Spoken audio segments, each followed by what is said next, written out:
अस्सलाम वालेकुम, मैं हूं आपका कंसल्टेंट फार्मासिस्ट डॉक्टर ताजिर शबीर और आज हम बात करेंगे बदलते मौसम से होने वाली मुख्तलिफ बीमारियों के बारे में। आज हम किसी स्पेसिफिक मेडिसिन से लिंक नहीं रहेंगे, बल्कि आज हम जनरली बात करेंगे किस तरह बदलते मौसम से लोगों में मुख्तलिफ किस्म की बीमारियां हो रही हैं और किस तरह बदलते मौसम में होने वाली बीमारियों से खुद को बचाया जा सकता है। जी हाँ, आप देखते हैं कि जैसे ही सीजन चेंज होता है, जैसे ही सर्दी से गर्मी या गर्मी से सर्दी आती है, तो बहुत सारी पॉपुलेशन मुख्तलिफ किस्म की मौसमी बीमारियों का शिकार हो जाती है। जैसे कि आजकल आप देख रहे हैं बहुत सारे लोग, खसूसन बच्चे और बुजुर्ग जो है वो नज़ला जुकाम का शिकार हैं, उनको तेज बुखार आ रहे हैं। और इसके अलावा अगर हम अडल्ट की बात करें तो वो भी मसल फटीग का, बॉडी फटीग का शिकार नजर आते हैं। तो क्या आप जानते हैं कि इन चीजों से किस तरह बचा जा सकता है और इन चीजों की क्या वजह होती है? जैसे ही क्योंकि मौसम चेंज होता है तो बहुत सारे आपके जो बॉडी के फिनोमेनाज हैं, बॉडी के प्रोसेसेस हैं, वो भी उस हिसाब से अपने आप को एडजस्ट करने की कोशिश कर रहे होते हैं। तो ऐसा रिजल्ट ये होता है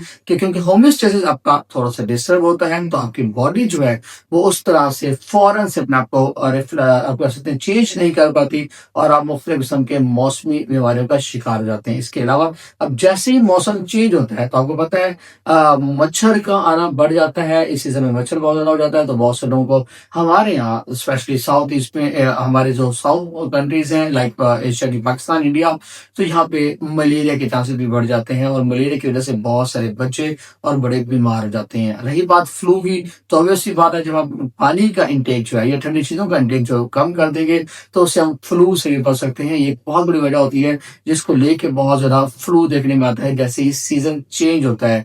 इसके अलावा अगर हम बात करें कि बहुत ज्यादा हम, क्योंकि मौसम चेंज हो रहा होता है लेकिन हम अपने रूटीन से चेंज नहीं हो रहे होते, हम एयर कंडीशन वैसे यूज कर रहे होते हैं, तो एज अ रिजल्ट क्या होता है कि बहुत सी कॉमन कोल्ड जैसी बीमारियां जो हमें लग जाती हैं, बुखार के अलामत आना शुरू हो जाती हैं। तो ये भी बहुत कॉमन मसला है जिसको अगर हम कवर करें, जिसको हम अगर रोक सकें, तो हम मौसमियाती तब्दीली से जो होने वाली बीमारियां हैं उससे बच सकते हैं। अपनी इम्यूनिटी को बेहतर रखें। अपनी इम्यूनिटी को बेहतर कैसे रख सकते हैं? मुख्तलिफ मल्टीवाइटामिन में जिंक का इंटेक करें तो सबकी कुव्वत मुदाफियत बढ़ती है और आप इन मौसमियाती चेंजेस से होने वाली बीमारियों से बच सकते हैं। तो अगर हम इसका ब्रीफ एनालिसिस करें किस तरह आप अपने आप को सेव कर सकते हैं, तो मैंने आपको बताया कि आप अपने आप को कवर रखें, आप बेजा जो है ठंडे मशरूबात का इस्तेमाल ना करें, अपनी कुव्वत मुदाफियत बढ़ाएं, एयर कंडीशन को तर्क करने की कोशिश करें क्योंकि आप इसको सीजन के साथ जब छोड़ेंगे तो आप बेहतर हो जाएंगे। मच्छरों से अवॉइड करने की कोशिश करें, मच्छरदानी का इस्तेमाल करें, अपने बच्चों को मुख्तलिफ किस्म के ऐसे